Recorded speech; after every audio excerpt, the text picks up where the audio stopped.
தேனி, திண்டுக்கல், மதுரை, சிவகங்கை, ராமநாதபுரம் 5 மாவட்டத்தோட தண்ணீர் தாகத்தை தீர்த்து வர்றாங்க. தமிழ்நாட்டுல தென்னாட்டு மக்களுடைய கடவுளா இருக்கிறது கர்னல் பென்னிகுயிக் தான் சார். ஊரே சேர்ந்து பொங்கல் வைக்கிறது எங்க ஊர்ல தான் சார். மாட்டு பொங்கல், தை பொங்கல் சொல்லுவாங்க, நாங்க பென்னிகுயிக் பொங்கல்னு சொல்லுவோம் சார். பொங்கலோ பொங்கல், பென்னிகுயிக் நன்றி சொல்லக்கூடிய ஊரே அங்க போய் நன்றி சொல்லுங்க. பென்னிகுயிக் அவர்களோட கல்லறை இது. இப்போ நான் எங்க இருக்கேன்னா லண்டன் பக்கத்துல கேம்பர்லி அப்படின்ற ஊர்ல இருக்கேன். நீங்க தேனி பக்கம், மேலூர் பக்கம்லாம் போனீங்கன்னா பஸ் ஸ்டாண்டுக்கு, நிறைய கடைகளுக்கு, அவ்வளவு ஏன் குழந்தைங்களுக்கே பென்னிகுயிக் அப்படின்ற பேர் வைப்பாங்க.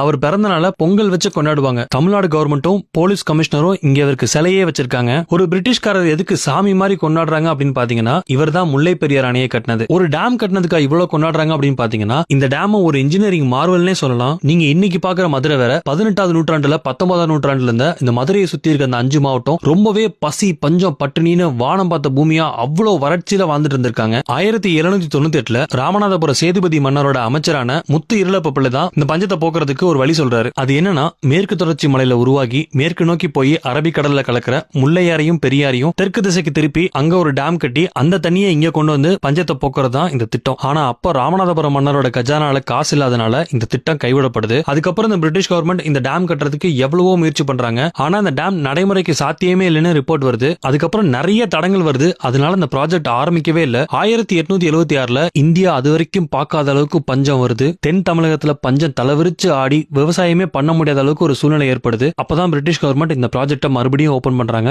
இந்த ப்ராஜெக்ட்டை ஜான் பென்னிகுயிக் அவர்கிட்ட கொடுக்குறாங்க. 2 நதியை திசை திருப்பி அதை இணைச்சு அந்த இடத்துல ஒரு டேம் கட்டுன்றது அவ்வளவு ஈஸியான விஷயமே கிடையாது. அது மட்டும் இல்ல, இந்த டேம் இருக்க இடம் அடர்ந்த காட்டு பகுதி, நிறைய வனவிலங்குகளும் பாம்புகளும், அதுக்கு நடுவுல மலேரியாவும், இதெல்லாம் தாண்டி கிட்டத்தட்ட 4000க்கும் மேற்பட்ட ஆட்களை வச்சு இங்கிலாந்துல இருந்து ராட்சச இயந்திரங்கள்லாம் கொண்டு வந்து கஷ்டப்பட்டு வேலைகளை செய்யறாரு. நான் முன்னாடி சொன்ன மாதிரி இந்த டேம் கட்டுறது அவ்வளவு ஈஸியான விஷயம் கிடையாது. இந்த அணையை கட்டும் போதே அவருக்கு நிறைய சிக்கல்கள் ஏற்படுது. அதுல முக்கியமா பாத்தீங்கன்னா, இவர் கொஞ்சம் கட்டினதுக்கு அப்புறம் பெரிய வெள்ளம் ஒண்ணு ஏற்பட்டு அந்த கட்டினது எல்லாமே அடிச்சிட்டு போகுது. அதுக்கப்புறம் இந்த பிரிட்டிஷ் கவர்மெண்ட் இந்த டேம் கட்டுறதுக்கு காசு தராம இங்க இங்கிலாந்துல இருக்க அவரோட சொத்தை வித்து அவர் இந்த அணையை கட்டினதா சொல்றாங்க. பட் அதுக்கான அதிகாரப்பூர்வமான தகவல் எங்கேயுமே இல்ல. ஏன்னு தெரியல. கிட்டத்தட்ட 8 வருஷம் இவ்வளவு தடங்களையும் தாண்டி இத்தனை பேரை வச்சு அயராது உழைச்சு கஷ்டப்பட்டு கட்டின டேம் தான் இந்த முல்லை பெரியாறு டேம். அது மட்டும் இல்ல, இன்னும் நிறைய டனல்ஸ் யூஸ் பண்ணி இந்த தண்ணியை இந்த 5 மாவட்டத்துக்கும் கொண்டு வந்திருக்காரு. இந்த 5 மாவட்டத்தை பஞ்சத்திலிருந்து வறட்சியிலிருந்து மீட்டெடுத்தது இந்த அணை தான். சாத்தியமே இல்லைன்னு சொன்ன ஒரு ப்ராஜெக்ட மக்களோட சேர்ந்து நின்று 8 வருஷம் அயராது உழைச்சு கஷ்டப்பட்டு இந்த டேமை கட்டி கொடுத்தனாலதான் இந்த ஊர் மக்கள் இவரை இவ்வளவு கொண்டாடுறாங்க.